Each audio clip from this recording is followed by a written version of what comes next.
Tēnā koutou katoa. Good morning to you all on this very difficult day for the country, but hopefully what we do together this morning will give some encouragement to think really positively about the transformations that New Zealand can make to its education system. Because we have with us this morning Tamsin Hanley, who has developed a series of resources for schools. In fact, for people at all levels, I've found them immensely useful myself, even though I've read a lot about the treaty. I found it immensely useful to have so much information, so many pictures, so many thoughts focused on educational settings, on making them accessible to children of all ages and older people. Because let's face it, we were all ignorant about the treaty when we were young, apart from a very few privileged people. And we all have much to learn and have been learning for a long time, some of us, hence the grey hairs. My name's Charmaine Poutney. Tamsin Hanley is our presenter. And greetings to all of you who've joined the webinar this morning.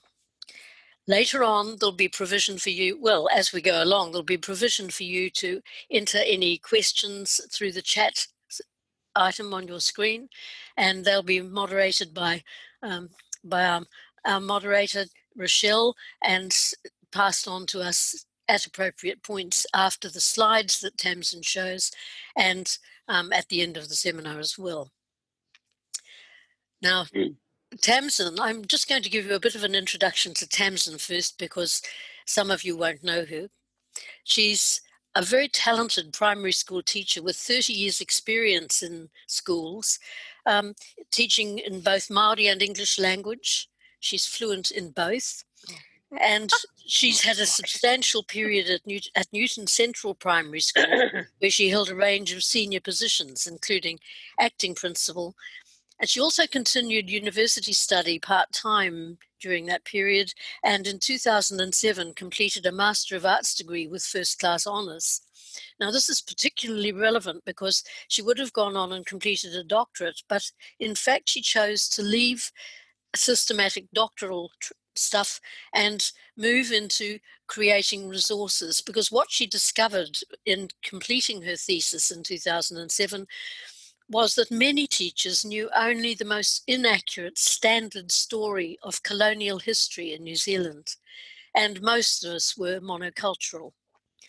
So in 2014, Tamsin withdrew from full-time teaching and worked on researching, designing and writing this curriculum program resource, CPR for short, called A Critical Guide to Māori and Pākehā Histories, to share with adults accurate knowledge of the Treaty of Waitangi and of both Māori and Pākehā histories and knowledge systems. It's not just the facts of what's happened, it's how people thought, how they created the worlds around them through language and through the arts and through significance of different aspects of the landscape and everything else. And that applies to both our dominant cultures, and the two worldviews that had come to be in this country were in many ways completely contradictory, but one had a much greater weight of resources behind it by the time we were born.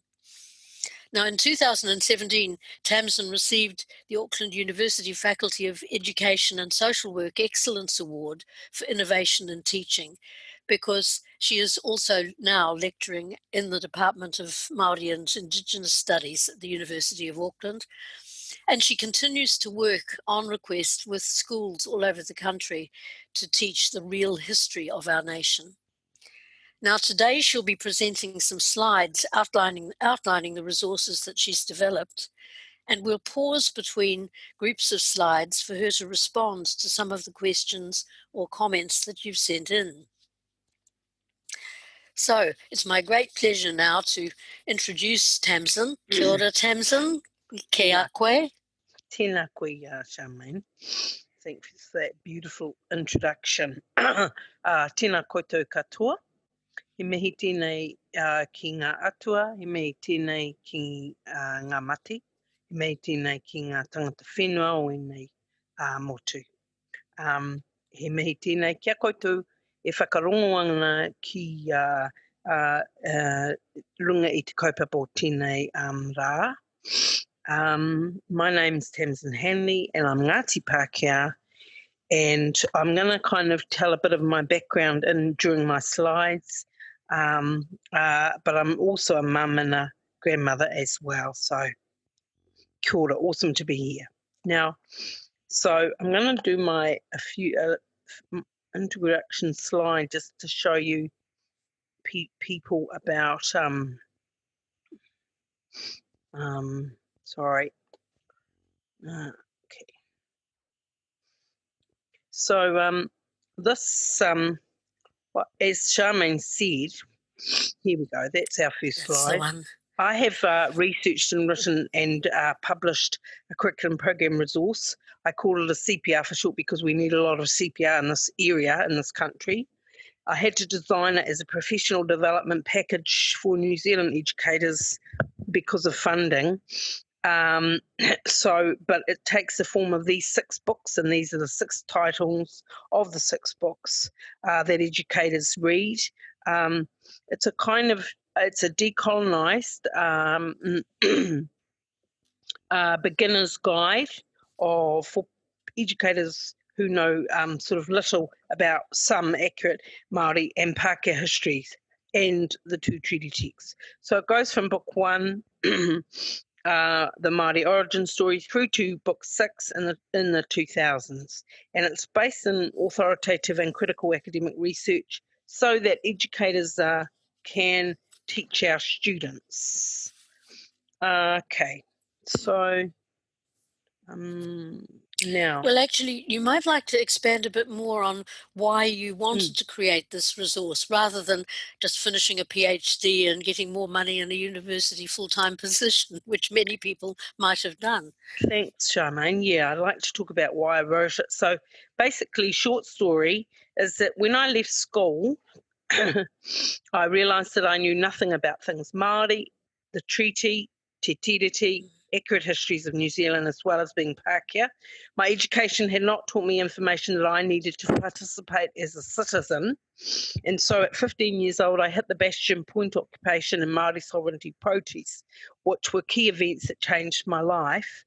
And so I made a decision to start learning about Māori language and culture and about Te Tiriti and accurate histories, and also about being Pākehā. So I wanted to teach children this information. So I went to Teachers College and they said to me, don't be ridiculous. Of course you can't teach New Zealand histories and the treaty to little people. But I didn't believe them. So I went out teaching for about 25 to 30 years in primary and intermediate. And I taught in English classrooms, as Charmaine said, and Māori pathways. And I consulted with secondary and early childhood teachers. Now, while I was doing this, teaching for over that time, this content, my colleagues were not teaching this sort of similar stuff. So I decided to do an MA where I was asking the question, what accurate histories are we actually teaching in primary schools?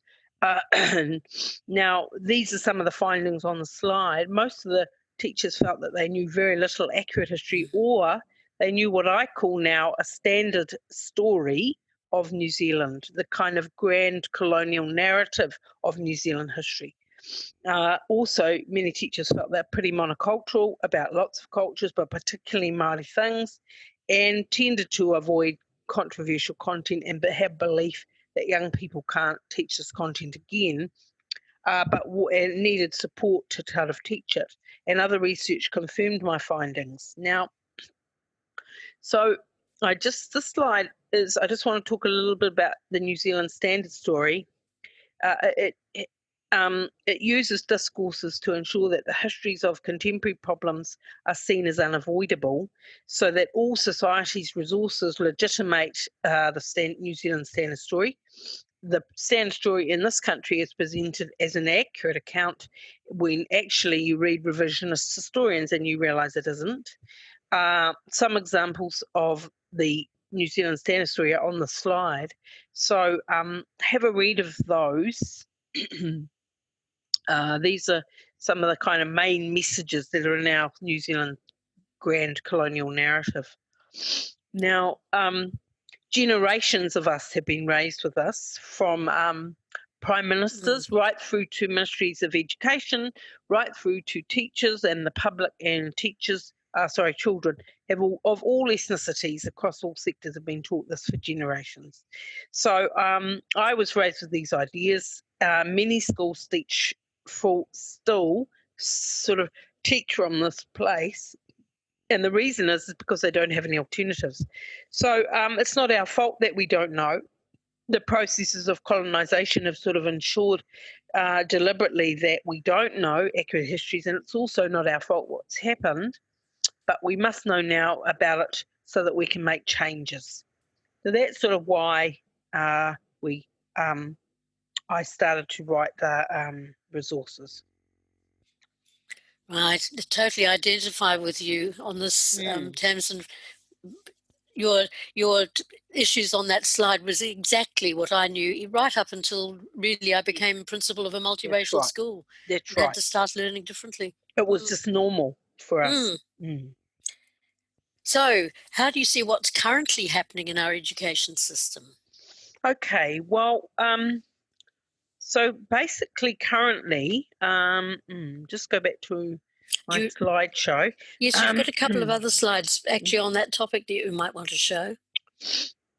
Yes, I do. So basically, in the New Zealand curriculum at the moment has legal obligations where the ministry wants all educators to we are legally obligated to enact a thing called a treaty principle. They don't tell us what it is and they don't say how to do it, but I knew from my research and other research that schools cannot meet those names effectively, knowing what we know that educators do not know because of the standard story in New Zealand. So basically, but I had a feeling, I sort of knew that it would be more possible to achieve these aims if the schools had this knowledge. So then I looked at what sort of support the ministry is providing for educators to do those things. So basically across all levels it's completely minimal.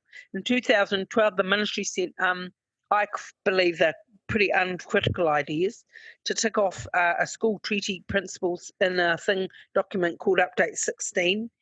For example, they say it's okay to do British European migrantships, which is good, but not the English class system. They say it's okay to if you've got a kapa haka team group in your school, then that's it. You can tick your treaty off, but with nothing about how to deal with active racism. We're allowed now to study Te Whiti and Tohu because they were good Māori pacifists, but we're still not allowed to talk about Te Kōti and Honihika and Te Raupraha, etc., because they still seem to be the bad Māori in our standard story. Then in 2014, Peter Sharples published this before he left Parliament, called the Māori Histories curriculum, and it's about 50 times better than what we've had because it says that we need to now have studied iwi histories. But in that document, it doesn't have the word colonisation. Now, if you're trying to unpack this iwi histories, you have to mention colonisation, so it's not in there. None of those resources unpack the Māori treaty text or the English version. Now, then I thought, okay, I'll go and look at the social studies achievement objectives at primary. They're completely generic, don't help teachers to do this stuff either. So teachers, what we tend to do in our classrooms now is we do nice, warm, fuzzy Māori topics like matariki, which is all great, but we're not talking about should we pay Māori for water issue, or the ihumato issue. It says again in this curriculum that to study British migrations, but not the word colonisation is not mentioned in our whole curriculum. We are meant to do world wars, but we're not allowed to talk about the New Zealand land wars. And it's only at age 10 that you're allowed to mention the treaty, and that's only if you choose history.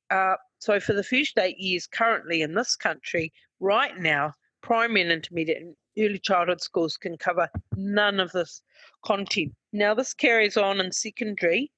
Lots of research out there which says that there's an absence of a Māori dimension. Students know little about what happens if they do do history at secondary. Our students tend to come out and they know more about the English monarchy and not about the Māori monarchy kingitanga. Now, although some history teachers are doing relevant stuff, of course, there's no coherent coverage direction from the ministry across the nation's schools. Most nations teach their histories in the world, and we're not. To do this, research says that teachers need to read up-to-date literature, but must understand colonisation and bring things from the past to the present, which requires training, which currently is not happening in schools. Okay. Oh, gosh, that's a really good introduction, Tamsin. Thanks. I'm just going to pause for a moment because people are having a bit of trouble seeing your slides. Now, I think that's partly because this particular slide that's on now is an overview of 4, and we haven't got time in the hour of the seminar to read each of them carefully. But if those who are interested can go online and read that material later. And also, I did say, I think, to send in any questions you have through chat, which is obviously what's happening. And we can go back when Tamsin's finished her presentation and look in more detail at some of them, if that would be helpful. But anyway, I think the next question that follows after this, because many of your listeners will be people who know that we're inadequate in our knowledge of New Zealand history. The next question is, how is this resource designed to be helpful to teachers? Okay. So if you could go straight on to the design of the resource, slide 9, that would be really good, I think. Thank you.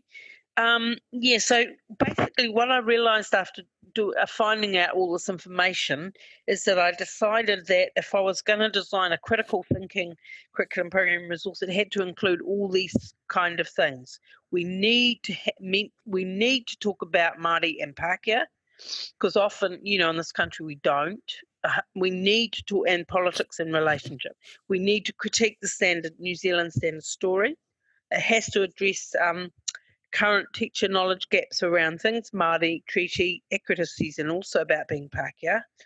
It has to have pedagogies for how do you teach 5-year-olds about racism, sexism, class, and colonisation. And it also has to have, translate from academic text to lower level text, and have, very important, has to have Indigenous material in it as well as settler content in it. And it's also really important is having 3 treaty texts.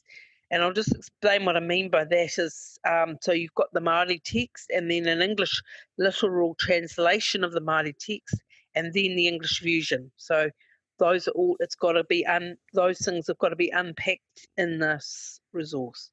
As well as, it also needs to update myself. I'm an experienced teacher, but lots of experienced teachers in this country from all ethnicities across all sectors have been raised on Sanskrit, and so they don't know this accurate information, as well as we also have beginning teachers who are coming in from all around the world, new migrants. So it's a resource to try and hopefully assist them. So basically it meets all the curriculums. It can be used by English and Māori pathways. And it's a professional development package for right from tertiary, secondary, primary through to early childhood. And it's also cross-curriculum, so it's not just history and social studies. It's got arts, maths, science, everything in it. It certainly does. It's broken into 6 books. Sorry, Charmaine. It's a very rich resource. And at that point, I'd just like to say that Ruth Lemon is a major contributor to these books as well, through her technological skills and through her artistic skills and creative skills. And she's very much been part of the process of writing them all, as well as of helping us prepare for our unfamiliar technology. So I think at this point that one of the questions that came through, it said the important thing, and this was from a teacher from other than a Pākehā background, the real story has to be about love, not of. which is the truncated form of love. Knock the L off it and you've got something meaningless and destructive. So, and in this particular time when we have a disease spreading around the country, obviously that's become a really important issue. And that whole concept of aroha, which got lost from the uncritical history of Pākehās, has come to the surface in a very marked way recently, which is great. Anyway, the content in the books, you've got a couple of slides specifically that look at those. One of the commentators that sent a comment and says we have to remember that history in all colonized nations is always written first in the language of the colonizer, because the written language of the colonizer is the one that's made dominant. The fact that Māori actually learned to read and write ahead of the Pākehā in the colony is skipped over, and Māori newspapers flourished. But the reality is that the books of the colonizer and the stories of the colonizer dominated, and it's the only way people would survive, by having collective amnesia. Otherwise, they'd be feeling ashamed of what they were doing. Anyway, slide 11. That's awesome. Kia ora. Yes, that's absolutely correct to that person. Okay, Now, the content is, I'm having to cover 6 books, so I'm going to try and go very fast to brief versions, okay? So basically, sorry, I have to go back to my slide, wrong slide. There it is. Now, current slide. Okay, have you got it? Are you seeing that slide of the 6 books? Yeah, I can wave the books around if you like. They range from quite slender to a very thick final one. So in the 6 books overview is a beginner's guide for dummies. Remember, like myself, who didn't know this stuff, who've been raised. So it begins, in book 1, it introduces the Māori origin story, Māori gods, deliberate exploration from the Pacific, sophisticated migration, discovery of and settlement in Aotearoa, to become functional tribal communities, basic Māori worldviews. So it's not deep tribal knowledge, obviously. Book 1, so it honours Māori worldviews first. Then it goes to British My Old Lot, and it starts with the same thing, honours that world, goes right back to the Celts, and then colonisation, Christianity, monarchy, class system, and Tasman Cook and Tupaia is in there, of course. And then European ideas of superiority, capitalist system, attempts at colonisation, industrialisation, poverty and the famines, and then immigration to Aotearoa. So, and then in book 3, those two worldviews meet, and it unpacks the terms Māori and Pākehā. We know now that Māori deliberately sought out literacy in both English and written Māori language to trade. And we know, that some Pākehās were following Māori law, but there were some who were very lawless and they weren't following Māori laws. Māori were very unhappy, didn't like this. And one of the things they did about that was they wrote the Declaration of Independence in 1835, claiming their sovereignty, and they asked Britain to send for some protection from Pākehā misconduct. So Britain legally recognised that sovereignty and therefore couldn't claim sovereignty. All they could do was propose the idea of a treaty. So the book 4 has complex and for and against Māori and Pākehā positions regarding the idea of a treaty. And then it's got a timeline of how the Māori text was written, debated and agreed to by 2 sovereign groups and signed by 2 sovereign groups. Then it uses a literal English translation in the Māori text to clarify the 3 main articles from the Māori text. Basically, that Māori allowed some Pākehā authority here, ensured continued Māori sovereignty over themselves and their resources, and preemption land sales to Britain, and access British citizenship rights. Now, in Book 4, it then covers how the English fusion was introduced with a different Article 1, which says that Māori ceded their sovereignty, which actually Māori never did. It was not agreed to or signed by sovereign groups. Hobson never signed the English fusion, and only 1 sheet 9 at Manukau was signed, but we know now that hui was totally in all speaking in Māori, so they had no concept of ceding sovereignty. Then it discusses how Māori and Pākehā followed the other treaty texts for about 170 years, and consequently you still get Māori and Pākehā on different planets when it comes to treaty issues. Māori keep waiting for it to be honoured, and then Pākehā like me, who often don't know that the Māori text even existed or that it takes precedence in law.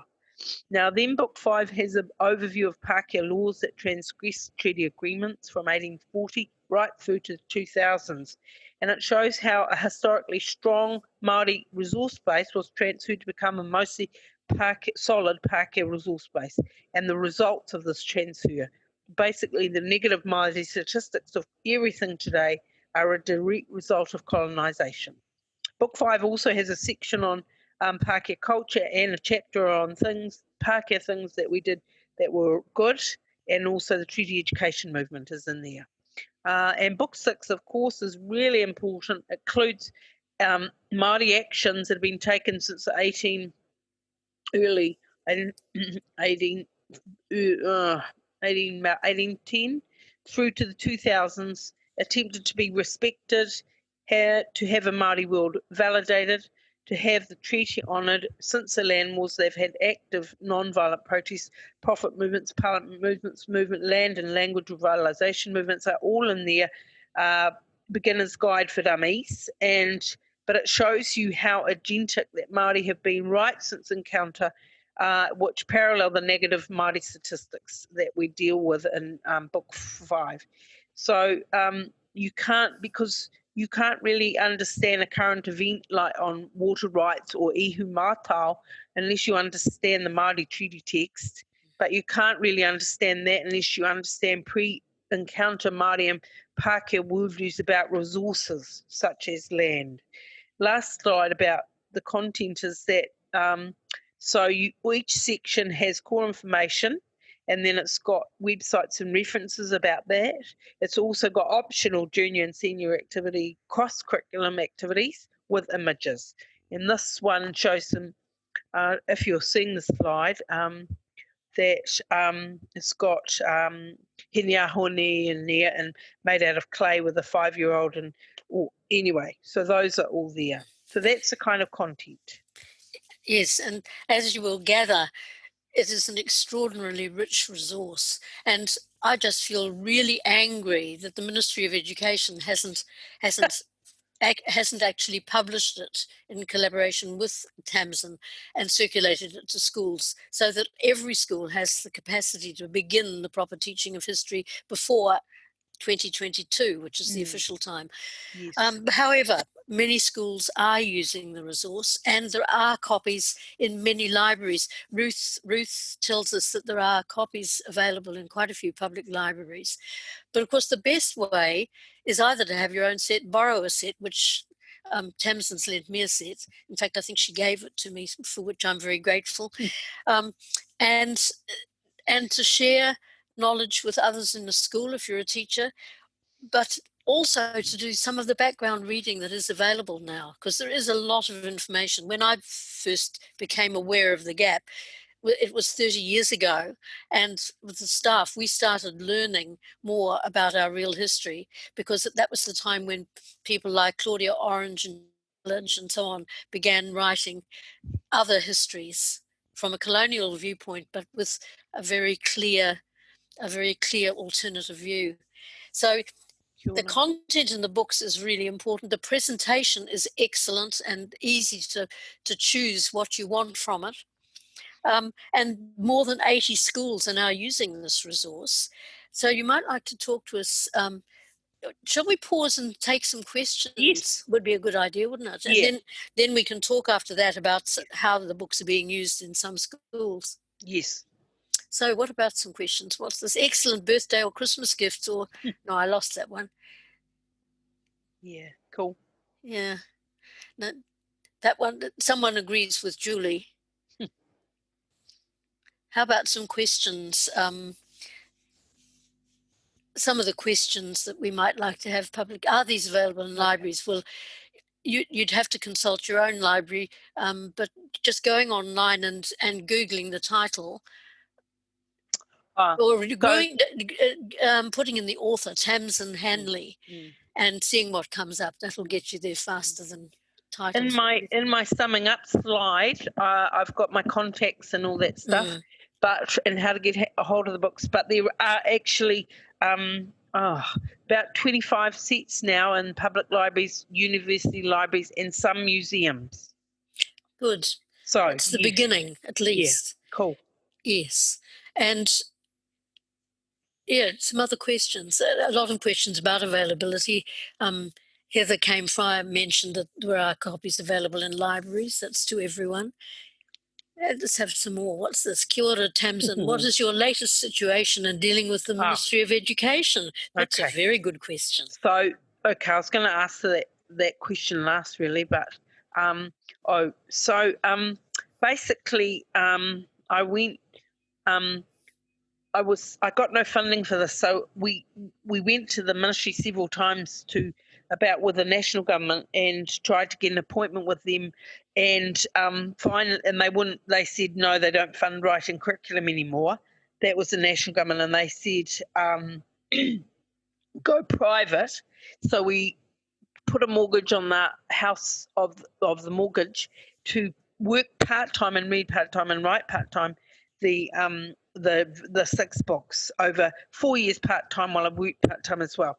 So you could mention having to mortgage a house to do it too. So yeah, I did that. So then when we published them, I sent to Heke Parata and said, I know your national position is they won't what's the word? They won't endorse resources that aren't their own. I said, but could you just have a look? I never heard back from her, but I heard back about 6 months later from a woman in the ministry, with the Ministry of Education, and she highly commended them.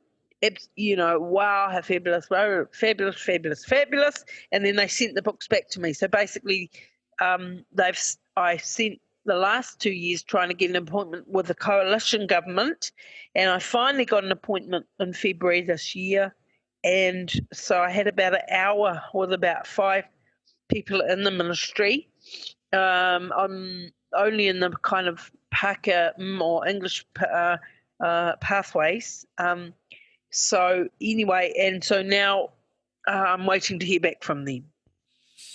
Yes, well, I hope they hurry. And maybe if you talk a bit about, this question's a good one. Can we teach, just lost it. Can we teach in English? Can we teach? Yes, that was a question that came up earlier. These books are written in English, but of course they also teach a lot of Māori language in the course of explaining the relationship between Pākehā and Māori and encouraging people to learn more. So although they're English, they lead inevitably to a desire to learn more Māori for all the people who read them and use them. But that leads into our next question, which is, how are the books being used in schools and what's the reaction been like? Okay, so I'll just go to this little slide. I'm getting a bit faster with my slides, you fellas. Number 13 you want? Okay, yeah. There we go. Now, so the CPR has a variety of ways it can be used for professional development. So what happens is a school hires me to do the professional development package, and the boards can commit to reading the books as well. So board of trustees can commit to upgrade their knowledge, update their knowledge. Then what happens is that the staff commits, all staff, to initially read all 6 books over a time frame. For example, 1 book a term for 6 terms, or it might be 3 books a year for 2 years. Then what happens is, while the staff are reading those, they select out some material from the books, and they plan their own material and have out of the books, but based on updated information, and teach it over that same time frame. Then schools can dedicate 1 term a year to reread the books over the next 6 years or 10 years, because there's just so much material in the books. There's no way you could complete it in 1 year or 1 term. So that's sort of about how the books. And what also happens is the places hire me for a teacher-only day. They get a hard copy of the books, and they get digital copies for all their staff, and those digital copies belong to the school. So if the teacher leaves, they have to leave the digital copies at the school for the new staff and can't take it with them to their new schools. Ka pai. Oh, kia ora. And I'd like to say kia ora again to Ruth at this point, because she is answering some of the questions online on the chat Thank you, website, which is Ruthie. really Kia good. ora, kia ora. And pointing out that the next topic is how could you sum up and provide contacts for us. And what we'll do is leave your list of contacts and so on the screen while we talk further. Okay. While you talk further in answer to people's questions or encourage discussion online. Okay. So cool. there's one here, kia ora, Tamsin. Do you think your wonderful resource has been sidestepped because, well, I could answer that question with a lot of becauses, because it's not popular to teach the truth, because a lot of parents resist in some places, because a lot of teachers are still holding anxieties. Anyway, that's not all those reasons. I'm not here to deliver a lecture on the inadequacies of our education system or its great strengths, because it has some too. So remember that the New Zealand coalition government has made a call last year that by 2022, every school in this country has to compulsorily teach New Zealand histories. Okay? And it has to include history that is given to them by its own local people. And that includes tangata whenua, not just the local historical society. That's right. Yes. So, yes, there has to be change. And most teachers, in my experience, when it's not delivered as a threat, find this kind of information fascinating and challenging, and they love learning. Because you wouldn't be a teacher if you didn't like learning. I meant to say that the teachers' responses are they just love it. They absolutely love it. From all ethnicities, all sectors, all decile schools, they love it because it's like they've just been waiting for something like this for so long, and it's all in one place, and it's got teacher ideas as well as, accurate histories, and so it's a very helpful document, really. And even Māori people love it, and Māori schools can use it as well, of course. Kora can use it as well. Just update, because remember, you've also got Māori in this country who have also been kind of colonised by the standard story as well, been raised on that. So, you're also dealing with all that very confused population in this country. So you've got a lot of, people who are that's why there's a lot of fear. But the way I deliver it, because I'm very clear to teachers, I'm saying this is not your fault, but what you must do is you have to read the information, and then you design your own stuff to deliver at your level, and, with their community and their class and their level and so on, for what's right for them, but they're going from updated, accurate histories. Okay. Right.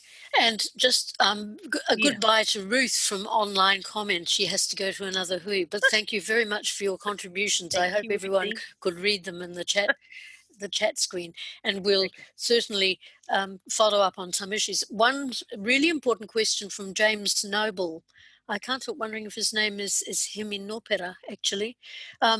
How do you teach, as a Pākehā, an accurate view of Māori history and the real story without whitewashing?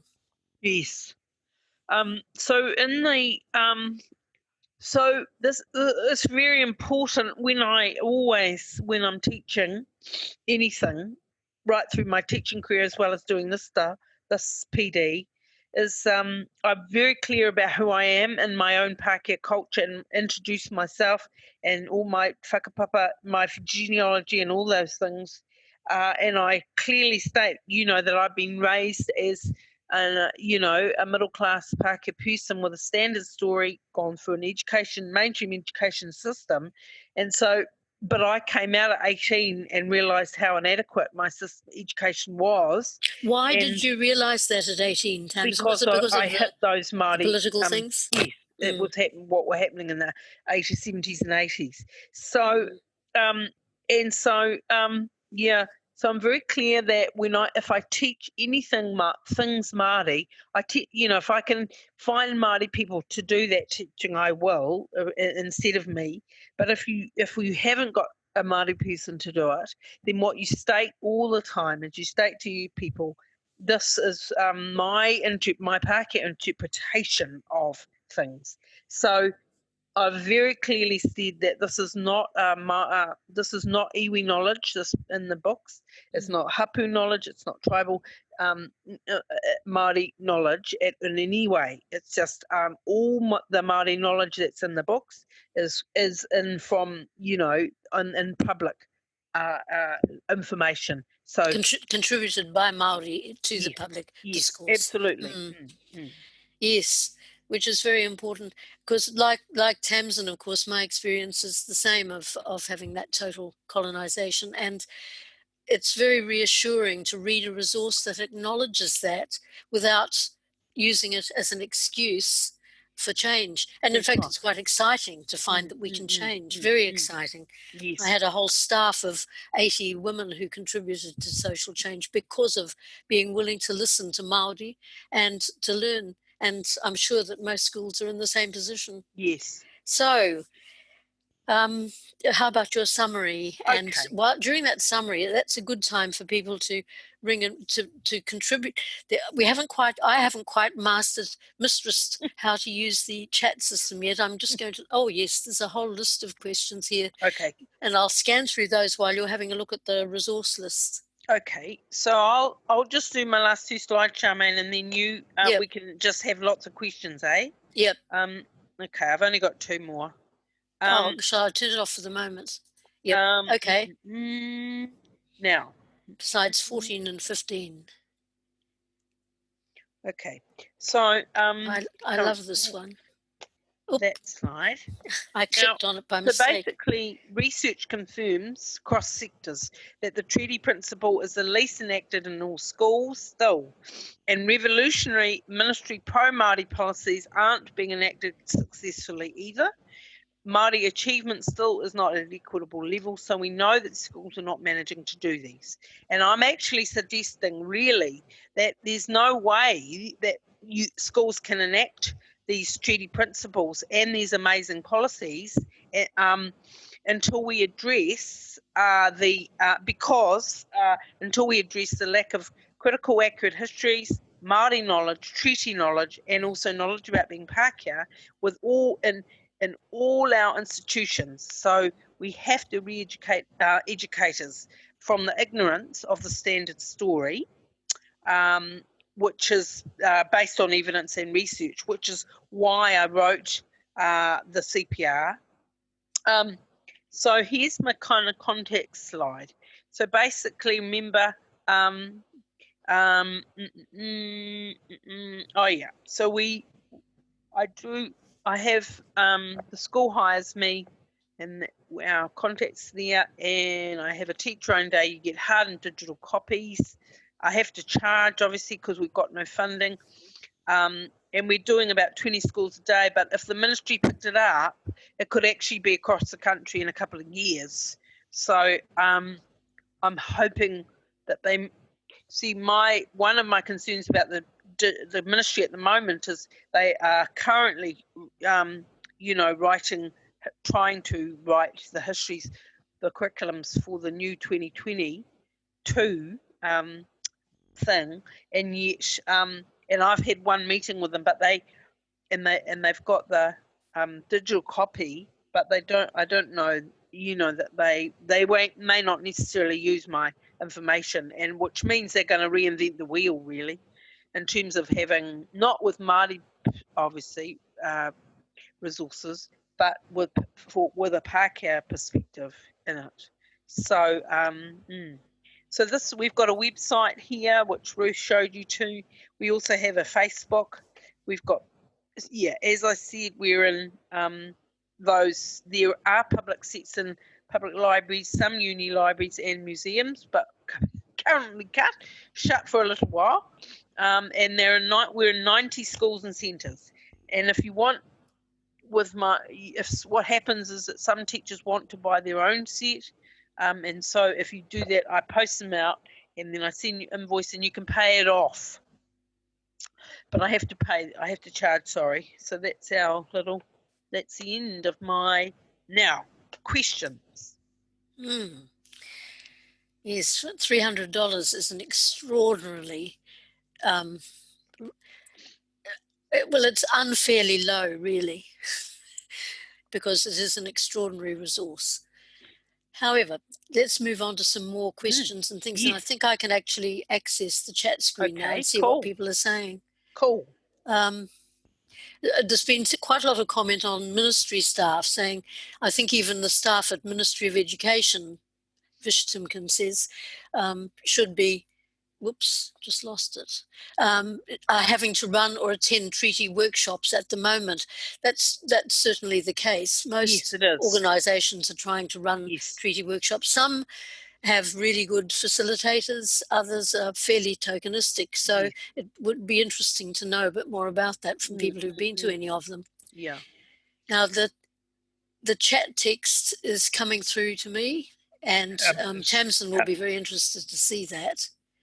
Charmaine. Yeah. And Vishtim says, this is priceless. And I agree. It's an amazing achievement, Tamsin. Thank you. Charmaine? Yeah. Stephen here. I may just jump in. Yes. We've been queuing up some of the questions to make it easier for you to find. Very good. In the Q&A box, which is a little bit to the left of the chat one on the bottom. Oh, right. 13 messages. That's yeah. If you click on there, you don't. Yes. And some of them may have already been answered. Oh, I'm going to jump out of the webinar. Hi, everyone. Thank you. I'm your Tiki. Stephen and the others involved in producing Zoom have been absolutely amazing, because neither Tamsin nor I have ever worked on Zoom before. Now, Catherine Delahanty, is your resource getting any new traction with the theoretical commitment to teaching proper history? Have you had a surge in people wanting to use it, Tamsin, or has it just trickled on? Yes, I have. So basically we had about 20 schools in the first 6 months of this year, whereas normally I'd only get 20 over a year. And also, and that's happened since, the first year, since this year one. And also, we've only been going about, since, when? About 2015 or 2016. So we've only been going about, a few years part-time as well, because I work still at uni a little bit too, so as well as taking this stuff out. Okay, now Angela asks, do you think New Zealand history being launched in schools will change the rhetoric and narrative of New Zealand? I'm hoping like hell it will. I'm hoping it will, yes. But I do believe that, because Māori are having a very strong position in this, and also treaty educators, hopefully, and also revisionist historians, hopefully, and hopefully you get people like me, teachers, who, will be involved in those conversations. But yes, I'm hoping that we are going to change the discourse. Now, look, here's a really interesting question, and a good one, Tamsin, from Stephen. I've written this for all panellists, not sure on how it would be received in the public forum. In the past, a lot of Pākehā wrote on Māori history. A lot of authors made a lot of money off Māori, plus some of the history was wrong. Yes. How did you go about checking your books, and does the resource get accepted over Māori resources? That's a bit tricky, isn't it? No, all good. That's good questions. So basically, certainly, any Māori information that's in the books comes from academic revisionist historians, both Māori and Pākehā and other Eastern cities as well. So it's all out of, and it's in the public arena. So it's not, and I'm certainly not saying that this is a Māori resource. Often people call it a Māori resource, and I very clearly say it's not a Māori resource only. It's got some beginner's guide knowledge that for educators, if you're going to live in this country and you're going to teach our children in this country, this is a beginner's guide for sort of information around things Māori, things British, and then the two worlds, then the treaty, and then what happened after the colonisation, and then Māori sort of survival stuff. And also, I would just add that there are comprehensive bibliographies in the books, so you can check out the resources for yourself if you have any doubts too. Yeah. And from Heather Palatino to all panelists, Tamsin, in your research, how willing were educators to learn and teach our histories? Well, how willing are they? And what, in your view, is the best way to increase the willingness in our education workforce and beyond? Yeah. So I think that, yes, my experiences, I've never had yet one negative kind of response really around it. I've had people who are nervous and maybe a little, you're dealing, but because of how the books are written, and it's very much written in love and about healing, and healing, about healing. Paul, can you hear that? Is that too noisy? Sorry, I've lost my track. Where was I? That a lot of people find as healing. Oh, absolutely. It's written to try and really about healing, and it's very much written about absolute accepting that people have different worldviews, right? Globally, right through to here as well, nationally. So it's very much about getting over the idea that there's only one worldview and getting over the idea about being superior, that there are superior worldviews and inferior worldviews. So the whole 6 books are based in that premise, really, that every worldview is important. Right. Now, look, there are 3 really good questions on my screen at the moment. So I'm going to summarize 2 of them. I'm going to summarize each of them. Keith is asking, any thoughts about how to deal with older students who say they've done the treaty and who therefore are bored with the subject? That's a good question. Yeah, I've heard that comment. I think that what's happened is, I think children, students and adults as well get treaty fatigue. And that's because they've had the Treaty of Waitangi shoved at them on February 6th for one day or 1 week or whatever. And then, or certainly, you're talking about secondary students, but as well as primary, but also, and they feel like they've done the treaty to death. One of the things, my things to that is that I think often we've taught the treaty very badly. So we've taught it very badly, and what happens is that students just get totally turned off by it. Whereas if you look at treaty educationalists and how they teach the treaty, so the treaty education movement, how they teach the treaty in their treaty workshops is very, very specialised. Also, mine from 20 years of teaching primary school, as well as referring to early childhood and secondary teachers when we wrote the books, is that it tries to give a much more holistic, so it's not just about facts, and it's just very human and very cross curriculum. So you can do arts with a treaty, you can do maths with a treaty, you can do science with doing the treaty. So it's a lot more sort of creative, really, than I think what we've done. And, so you have to kind of say to the students, well, I'm going to take a slightly different take on what you think you know about the treaty. That's the other comment I'd make, is that you can quietly mention the Declaration of Independence, which preceded the treaty, and gives a very different perspective on those who signed the treaty 5 years later. That's and right. that has shocked. And we were on a stall at Waitangi on Waitangi Day, and most people, including a lot of Māori from outside Ngāpuhi, didn't realise just how important that was in the whole development of relationship between Pākehā and Northern Māori. Yeah. But anyway, 2 other really interesting questions. Eli Maiava, did you work alongside a local iwi in the design and writing, or are they solely from an empathetic and allied Pākehā perspective? So as I said, I didn't work alongside a Māori writing the books, except that basically I'd spent since my 18 years old, I'd sort of been on a life journey and still doing that, of learning around things Māori and language and culture and accurate history and treating on all those things for years and years and years. And then I also taught those things. So I was, processing and doing all that with absolutely alongside Māori people. And so, I've been given a lot of, that sort of Māori energy really.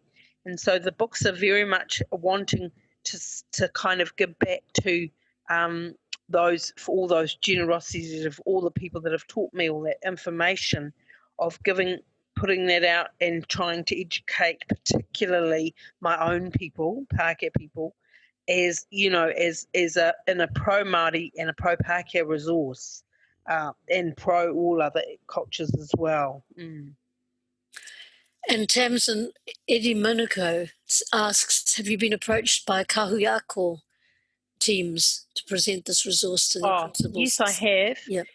So kahuiako means, if you don't know, they're the what are called coals of learning. So they're groups of teachers across schools now who are obligated to enact treaty principles and obligations. And so, coals are starting to get me on board. One of the difficulties, I can teach about 5 schools and centres in one day, so I can do about that many. But more than that, you lose that sort of intimacy a bit if you have more than that.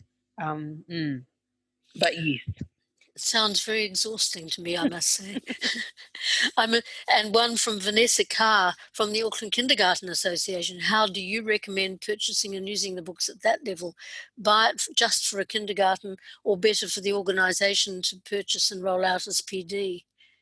So she thinks that sounds as though it would be better. Yes, but there's 107 kindergartens to convince how to make it happen. So basically I've been in different early childhood centres. I do the same teacher only day I do with early childhood as well, because remember, it's an adult professional development of reading. And so it's early childhood do the same thing. They commit to reading their staff to reading the 6 books over a time frame, and then they select out which material's relevant for them at their level, and they design in their own plans and all that for 10 or so years. You can get 10 years work out of it. So I definitely do early childhood, so you just need to contact me about that. And I know, so we've done some kindergarten and some, I can't remember the other ones, but and in some cases, we had a teacher only day where we had 3 or 4 kindergartens, or 5, and that was in Wellington actually, in one day. So that was an easy way to do it. Yeah, to share the costs, because when schools and centres share costs, share the teacher only day, then they share the costs as well. Right. Now, there's an interesting one here from Michelle Barry. Has there ever been a Waitangi Tribunal claim about the inaccuracy of our taught history? And I'm going to answer this one myself. Every Waitangi Tribunal claim is a challenge to the Pākehā history of the area concerned. That's precisely what it's about. And in fact, it's an attempt to show that the Pākehā history has caused great injustice. So yes, the answer is yes. And I want to just add one other point in answer to dealing with people who are resistant or difficult. I've been always able to say quite legitimately, as Tamsin has, look, I know exactly how you feel about this, and because this is how we were brought up. This is how we grew up. It's not blaming anyone for this. Every colonizing culture has collective amnesia about its past. Yes. And that's just how it is. But let's grow out of it. Let's make a better society, and we can do that together if we just accept that there are different realities to be lived alongside each other in peace. So now I'm being told, there's quite a lot of people wanting to ask things and to say things, but I think it's just about time to wrap up now. I think Yes, because you I need think to our wrap up. organiser is going to put up a slide about how people can stay in touch and the partnership logos. So thank you all who've joined in. I'm sorry for all those who didn't get to ask their questions. I missed quite a few because there are a lot of them, but hopefully you'll be able to follow up with Tamsin or with other people in your own education groups. And thank you all for joining us this morning. Especially thank you, Tamsin. Thank you, Charmaine, amazing work. and Stephen and Michelle, and even Heather and Ruth and everyone. Thank you so much. Kia ora koutou.